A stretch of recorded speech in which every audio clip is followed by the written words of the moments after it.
I'm Gaz, and this is Let's Play Pharaoh, an impression city building game. I think I've mentioned before that this is not one of my favorites. I much prefer the later games like Zeus and Emperor. But I have this, so I figured why not play it.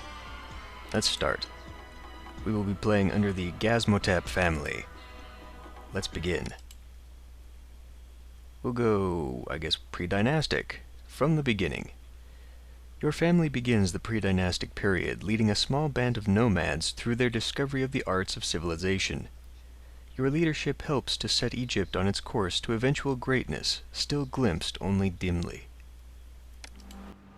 It is said that a journey of 1,000 miles begins with one step.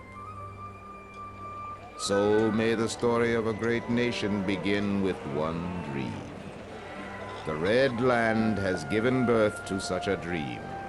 Clans of nomads carry it in their heart, across the immeasurable desert and into the land of Egypt.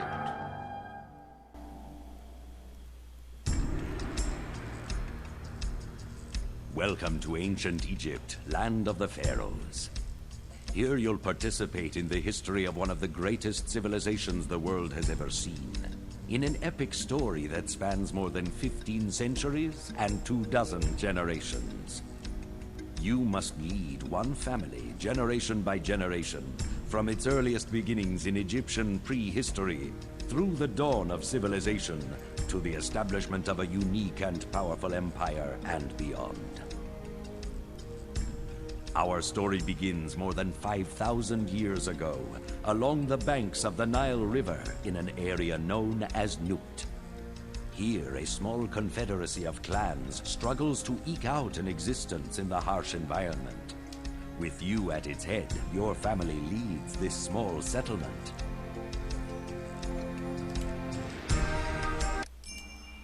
Okay, so the obligatory tutorial levels. Basically, this is just going to go through everything and how to play the game. Pretty much how the other games work, although this game is a little bit different than later games.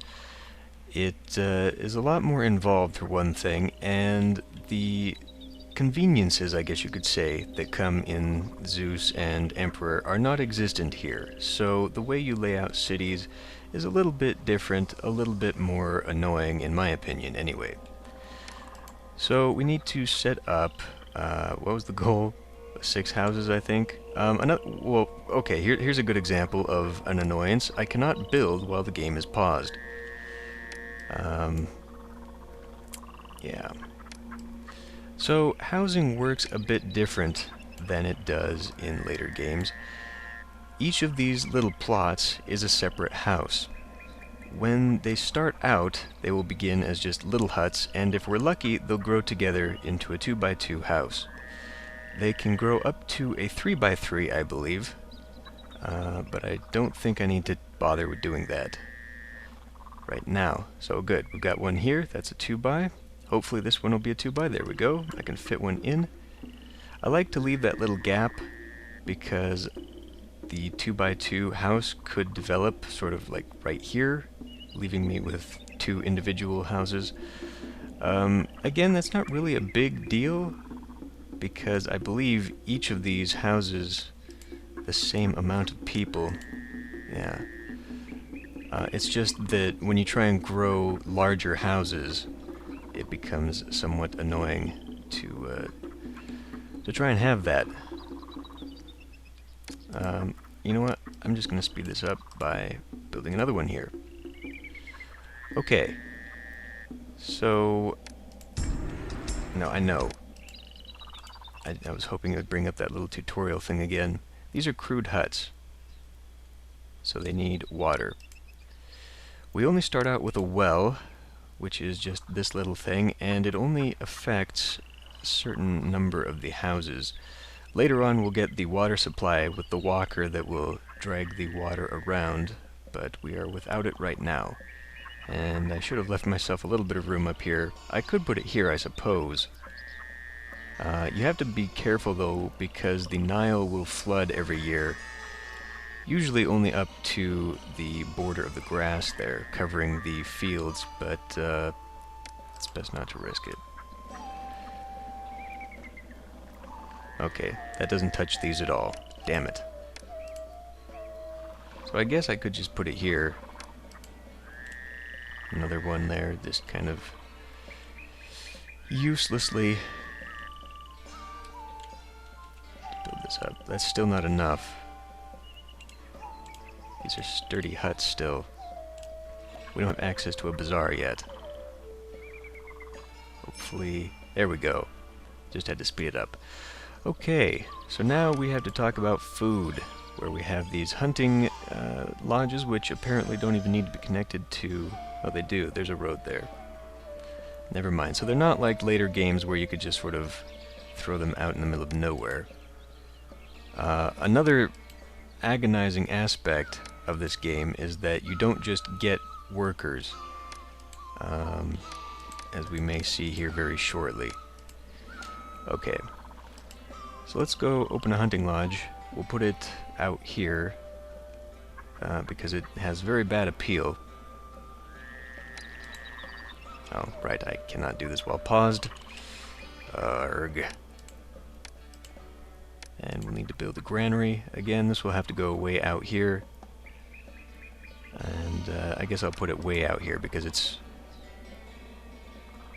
Oh, really? Damn it. Well, maybe we can put it out here. Hopefully this doesn't count. It does not. Good. And then I have to have a bazaar. Now, the bazaar is not quite like the marketplaces.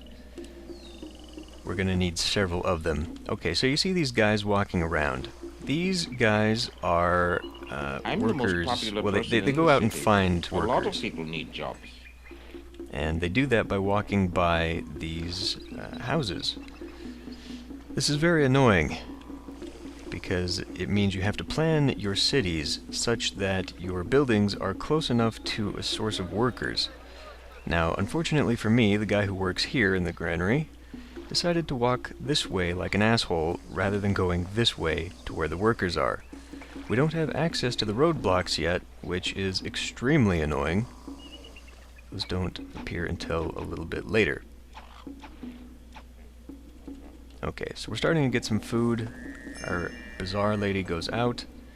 Priests predict the city will be blessed with a perfect inundation. Fantastic. We don't have any access to the farms yet, though. Let's look at my overseers.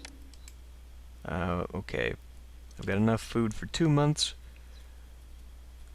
We can hold 18 more people. The advisor screen seems to be a lot more involved than later games. It gives you a lot more statistics. At least it feels that way. But what I wanted to look for was my advisor of labor, which I don't have access to yet. So I'll just go ahead and put down another hunting lodge, just for kicks. And here we go. I've built one. Don't give me that. Do I have to build another one? Why is it doing this? Okay. Well done.